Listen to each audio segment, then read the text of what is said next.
Doctor Sreevarma ஆயுள் தரும் ஆயுர்வேதா அறுவை சிகிச்சையில்லா குணம் ஆயுள் கால நிவாரணம். Yesterday courier private limited. Domestic international cargo உங்கள் இல்லம் தேடி வந்து கொரியர் புக்கிங் டெலிவரி செய்து தரப்படும். தலைப்புச் செய்திகள். இந்திய சட்ட நடைமுறைகள் சரி செய்ய வேண்டிய அளவிற்கு சீர்கெட்டுள்ளது. தலைமை நீதிபதி VR கவாய் வேதனை. 2026 தேர்தல் பணிகளில் முதலமைச்சர் MK ஸ்டாலின் தீவிரம். MLA-க்களின் ரிப்போர்ட் கார்டுகளை வைத்து நிர்வாகிகளுடன் ஆலோசனை. பாஜகவுடன் கூட்டணியா? தமிழக வெற்றிக் கழகம் மீண்டும் திட்டவட்ட மறுப்பு. மடப்புரம் அஜித்குமார் லாக்அப் மரண வழக்கு விசாரணையை தொடங்கியது CBI. ராமதாஸ் வீட்டில் ஒட்டு கேட்கும் கருவிகளை வைத்தது யார்? உரிய விசாரணை நடத்தி ஆட்களை கண்டுபிடிக்க வேண்டும் என வழக்கறிஞர் பாலு வலியுறுத்தல். இனி விரிவான செய்திகள். இந்திய சட்ட நடைமுறைகள் சரி செய்ய வேண்டிய அளவுக்கு சீர்கெட்டுள்ளதாக உச்சநீதிமன்ற தலைமை நீதிபதி VR கவாய் வேதனை தெரிவித்துள்ளார்.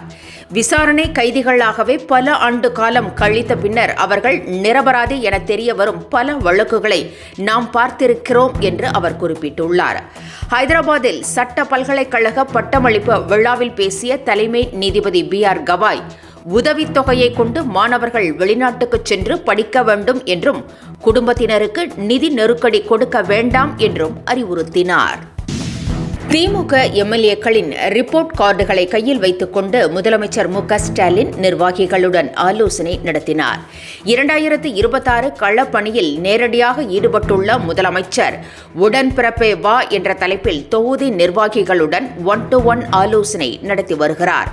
வேடச்சந்தூர், வேப்பனஹள்ளி உள்ளிட்ட தொகுதிகளைச் சேர்ந்த நிர்வாகிகளுடன் ஆலோசனை நடத்திய முதலமைச்சர் அரசின் திட்டங்கள் மக்களுக்கு போய் சேருகிறதா என கேட்டறிந்தார்.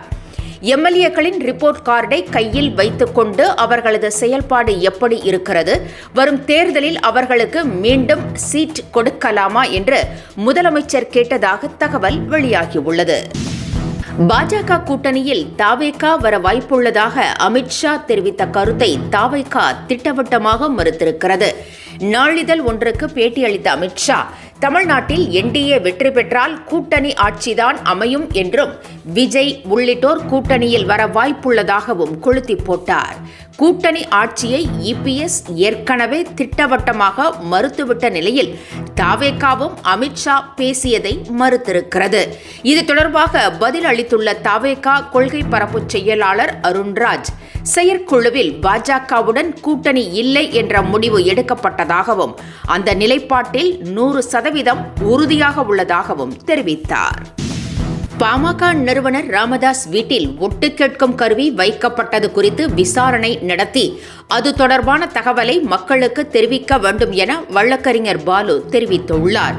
இது தொடர்பாக அவர் வெளியிட்டுள்ள அறிக்கையில், ராமதாஸ் தமிழ்நாட்டின் முக்கிய மூத்த அரசியல் தலைவர்களில் ஒருவர் என்றும் அவரது வீட்டில் ஒட்டு கேட்கும் கருவி எடுக்கப்பட்டிருப்பது பாதுகாப்பு குறைபாட்டையே காட்டுகிறது என்றும் தெரிவித்திருக்கிறார்.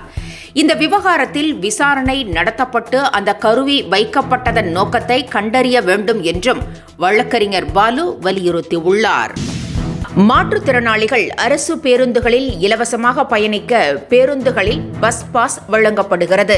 இந்த ஆண்டு மார்ச் மாதம் 30ஆம் தேதியுடன் பாஸ் முடிவடைந்த நிலையில் புதிதாக வழங்கப்படாமல் உள்ளது. இதனால் மாற்றுத்திறனாளிகள் கவலையடைந்துள்ளனர். ஆனால் செப்டம்பர் மாதம் 30ஆம் தேதி வரை பழைய அட்டைகளை பயன்படுத்திக் கொள்ளலாம் என்று அரசு தெரிவித்திருக்கிறது.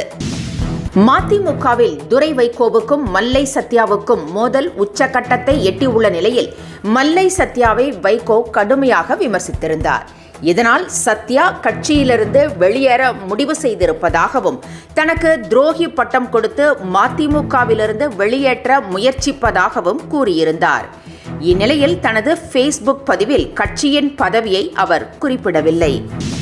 அஜித்குமார் லாக்அப் மரணத்தை கண்டித்து தமிழக வெற்றிக் கழகத்தின் சார்பில் சென்னையில் நாளை விஜய் தலைமையில் ஆர்ப்பாட்டம் நடைபெறவுள்ளது.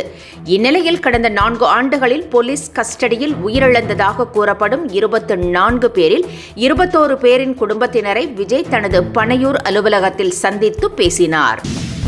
மதுரை மாநகராட்சியில் பல கோடி ரூபாய் ஊழல் நடைபெற்றதாக எழுந்துள்ள புகார் பரபரப்பை ஏற்படுத்தி உள்ள நிலையில் இதை கண்டித்து பாஜக சார்பில் கண்டன ஆர்ப்பாட்டம் நடைபெற்றது. இது தொடர்பாக நயினார் நாகேந்திரன் எக்ஸ் பக்கத்தில் வெளியிட்டுள்ள பதிவில் தமிழகத்தில் குடும்ப ஆட்சியை அகற்றிவிட்டு 2026ஆம் ஆண்டில் மக்களாட்சி மலரும் என்று தெரிவித்தார். இத்துடன் செய்திகள் நிறைவடைந்தன. மீண்டும் காலை 10 மணிக்கு சந்திக்கலாம். வணக்கம். என்றும் உங்களுடன் மை இந்தியா. முக்கிய செய்திகளை உடனுக்குடன் தெரிந்து கொள்ள சப்ஸ்கிரைப் பண்ணுங்க, பெல் பட்டனை பிரஸ் பண்ணுங்க. என்றும் உங்களுடன் மை இந்தியா. டாக்டர் ஸ்ரீவர்மா ஆயுள் தரும் ஆயுர்வேதா அறுவை சிகிச்சை இல்லா குணம் ஆயுள் கால நிவாரணம். ST courier private limited domestic international cargo உங்கள் இல்லம் தேடி வந்து கொரியர் புக்கிங் டெலிவரி செய்து தரப்படும்.